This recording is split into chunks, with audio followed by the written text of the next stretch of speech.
A phone's ringing, while someone's banging on the door hard and relentlessly. The atmosphere is eerie. We hear the voice of a woman called Tilly, shaking so much. Pictures of a woman scattered all over the room. Finally, emergency service picks up the call. She immediately reports that someone's trying to knock down her door and send her to the afterlife. Before the service agent can finish his advice on finding a place to hide, she updates him that the person might have entered the house.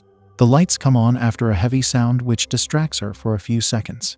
She loses connection with the emergency agent. Instead of whimpering, she immediately readies for a fight, holding up her wooden baseball bat. Thudding sounds of someone approaching make her move backward in fear. She falls down on her bum and leans on a window behind her. The man approaches her as she is sitting on the floor. She looks up to him and says in a subtle voice, "No." We're taken back to a few days earlier. She's sitting in the passenger front seat with her mother, Louise, who urges her to go to her friend's burial ceremony, even though she feels that her presence will be disturbing to the parents of the girl who passed away. They spot a friend of Tilly's who is blowing away a cigarette. Scott, the father of the deceased girl, invites Louise and Tilly into the house. Louise and Tilly move around a bit, but soon approach Heather, the mother of the deceased girl, to express their condolences for her loss.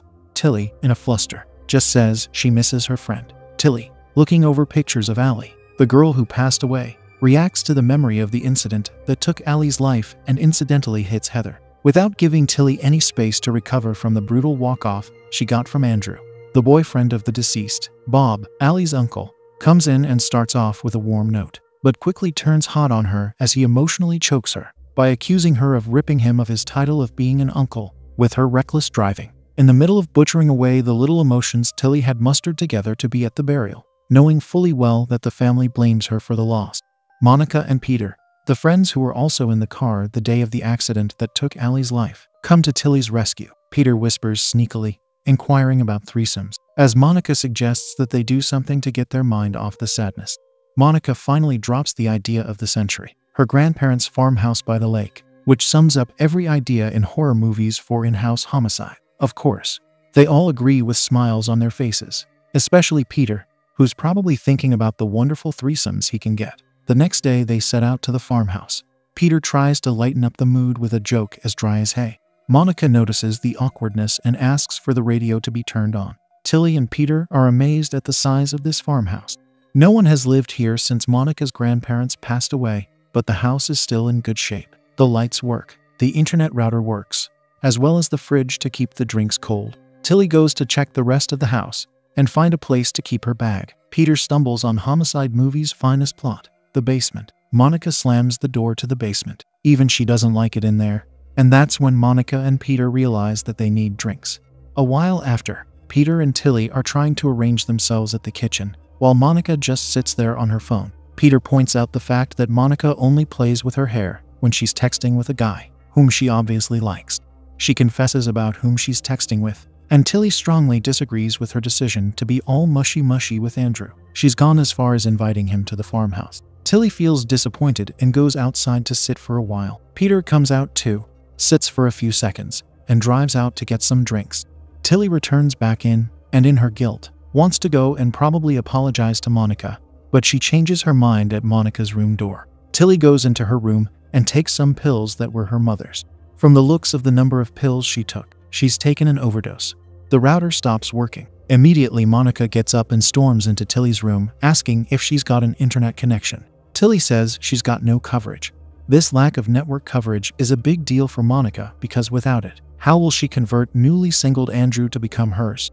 Tilly tries to explain to Monica that Andrew just lost his girl and actually blames Tilly for it. Monica just nonchalantly tells Tilly to leave her alone and walks out of the room. Tilly stomps after her, stops her, and tries to catch her up with the reality of Allie's demise. She's obviously behaving like nothing significant has just happened. Monica strongly believes that with everything that has happened, it's okay to move on already. She's hurt by it, but she's not ready to live the rest of her life feeling like crap. On the other hand, Peter gets some beer, but has to tip the cashier because he's not old enough yet to purchase alcohol. Tilly hears some noise and gets out of bed to check it out. She proceeds to leave the room and encounters a table that has about 10 candles surrounding a picture of Allie. For some reason, this is the only picture of Allie everyone has. Monica walks in from behind, and they both hug, right there, at Monica's back. From a distance, is a figure of a man wearing a hood. The figure walks away. After Monica and Tilly break the hug, Tilly informs Monica that Peter went to the liquor store. Monica prefers to be drunk because being sober right now is a bad idea. Peter drives in and parks. He sits in the car for a while. Monica and Tilly bond while Tilly is cooking spaghetti. Peter decides to blow some smoke, and there it is, the eerie figure of a man standing there and watching Peter smoke. The figure moves towards Peter in a ghostly manner. The girls are busy strengthening their bond as Tilly is making a meal. Peter soon joins them. Monica adds a few candles, and there by the window is the ghostly figure of a man watching her. Monica shuts the curtains closed. She doesn't notice the figure out there. The trio livens up at the dinner table, discussing how bad a movie is and how bad Allie's taste in movies was. A fox cries out. Tilly and Peter are amazed by the fact that Monica recognizes the voice of the fox. Well, it's not surprising because she's a farmer's granddaughter. Fun fact, did you know that foxes mate in the middle of night because they're shy? Monica and Tilly wash the dishes. Something's watching them from the window behind them. Tilly puts off the candles, turns off the light, and goes to bed. Everyone seems to be having a hard time going to sleep, especially Peter, whose hands are seriously shaking, but not out of fear. It seems like he's got a condition. He moves out of his room and goes elsewhere. Sneaky movements around the house alert Monica, but she passes it off as nothing. Monica is woken by a nightmare of the incident that took dear Allie's life. Peter was driving. Allie was in the front seat, while Tilly and Monica were in the back seat. Allie was very uneasy about them driving while drunk. Monica kept teasing Allie for being a coward and for removing her seatbelt. Tilly wakes up immediately when Allie calls out to her in the dream. She steps out to the living room, only to see the candles she blew out ablaze. At this point, you know something shady is up. She moves to the candles gently and puts them off. But as she does, the figure of a man walks past in speed, like a ghost trying to scare its prey. She feels a presence, an uncanny essence moving behind her. She quickly lights a candle and looks around. She puts down the candle and hears Allie's voice, like it was recorded in the 90s. As she turns around to the voice of Allie, she hears a sharp sound. She calls out, like an assassin would actually answer her. She moves around slowly in the threatening silence, approaches the kitchen, and finds a body on the floor. It's Peter, resting on the kitchen cabinet, completely wasted on vodka. She calls out to him a few times and helps him up. She takes him to bed, and while trying to tuck him in, wasted Peter goes in for a kiss, but is denied without a second thought. He immediately apologizes. She turns off the lights and goes her way. Worried about the voice of Allie she's hearing, she decides to crash in Monica's room. She sits on the bed and asks Monica if it's weird that she's hearing Allie's voice. Crazy Monica says it's okay. Peter would have had a score if she slept in his room. Tilly fills her in on how she found Peter wasted on the floor and helped him to bed. Monica confirms the sounds she's been hearing, like someone moving around quietly. Tilly tucks herself in and softly asks if Peter is an alcoholic. Monica says he's too young to be one. Tilly strongly disagrees with the notion, given that his father passed away because of alcohol. They both tuck in to sleep, facing opposite directions. The atmosphere is tense. The pin-drop silence only makes it worse.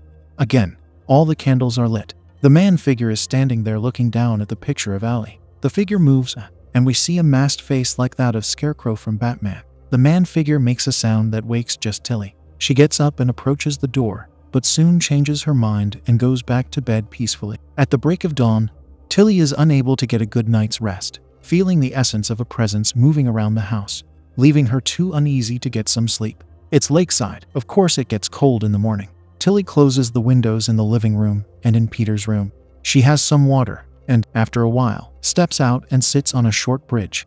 Soon after, Peter joins her. He asks if she has had a good night's rest, and to be honest, she has had proper sleep. He thanks her for the bucket she put next to his bed.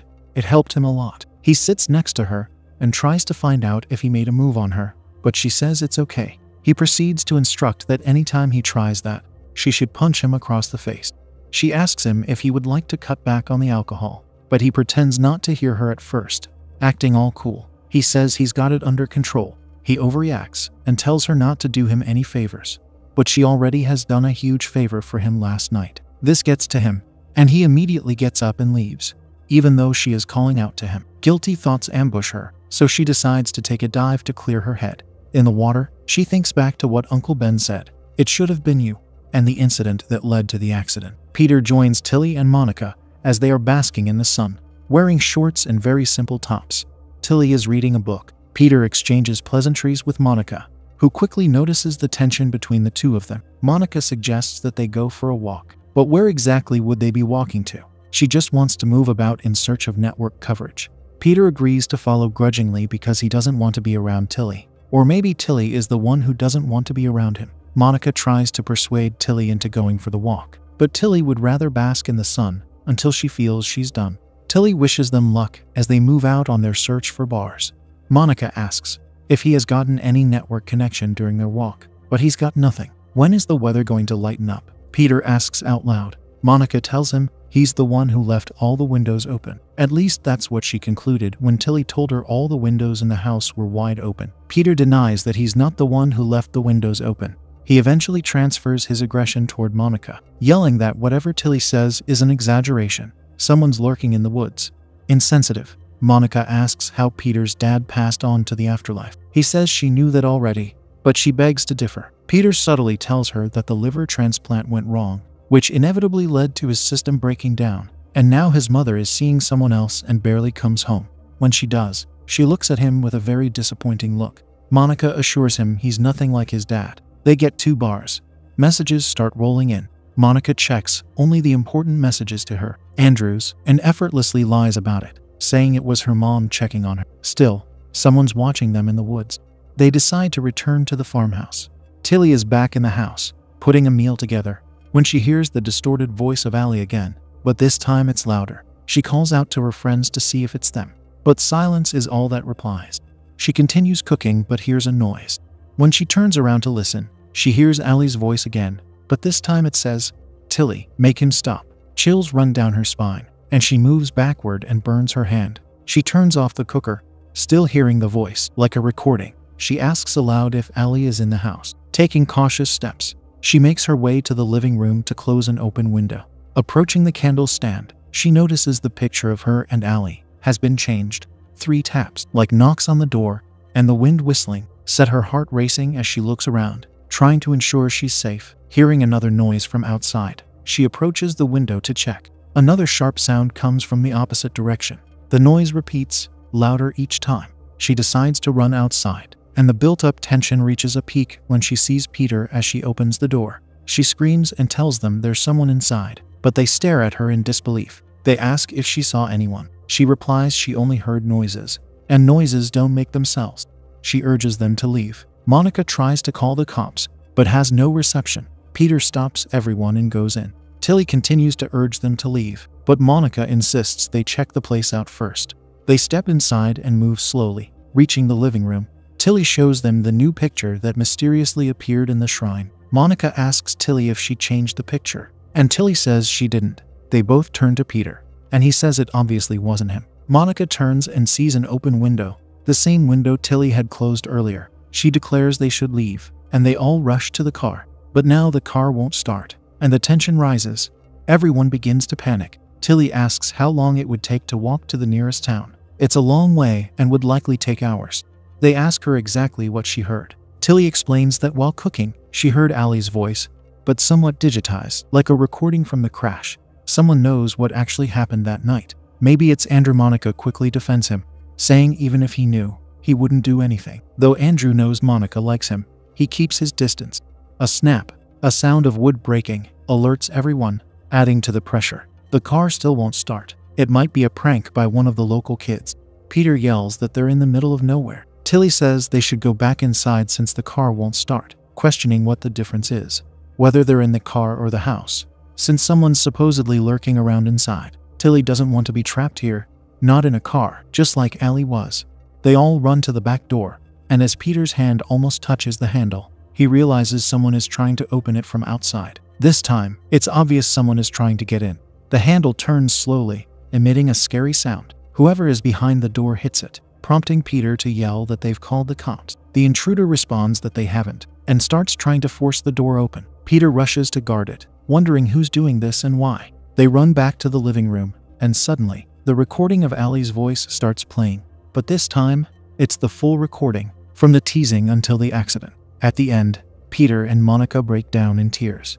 Tilly stands, trying to stay composed. The recording continues, now revealing the aftermath of the accident. Peter was driving, but Tilly took the keys and lied to everyone about it. The trio sits in silence until Tilly breaks it, stating they deserve whatever is happening to them. Monica disagrees, believing they don't deserve it and insisting they will find a way out. They're going to make it through this.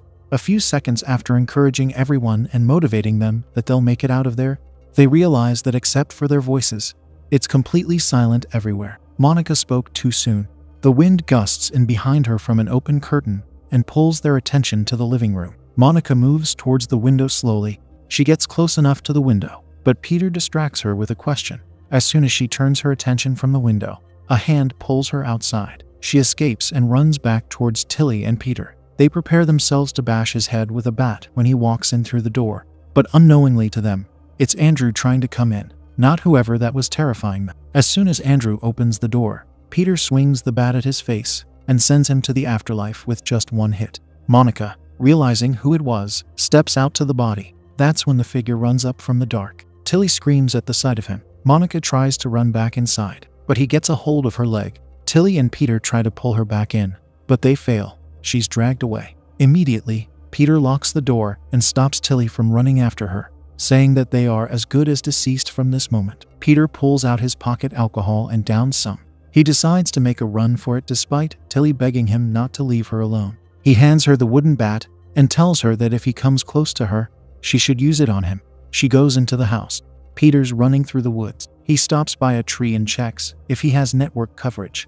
Peter screams in the distance, within Tilly's hearing. Knowing it's just her left, she falls to her knees muttering the word "no" repeatedly. She goes to her room and grabs the bottle of medication. She sits in the living room and stares down at the bottle for a while before taking out a few pills. She gets off her seat as the unknown person hits the windows one by one and begins to play a recording of a child's voice calling out to Tilly to play. She hits the bottle of pills on the table, picks up the bat, and goes to the door, waiting for the bastard to break down the door. She sights the fuse box that's right under the staircase.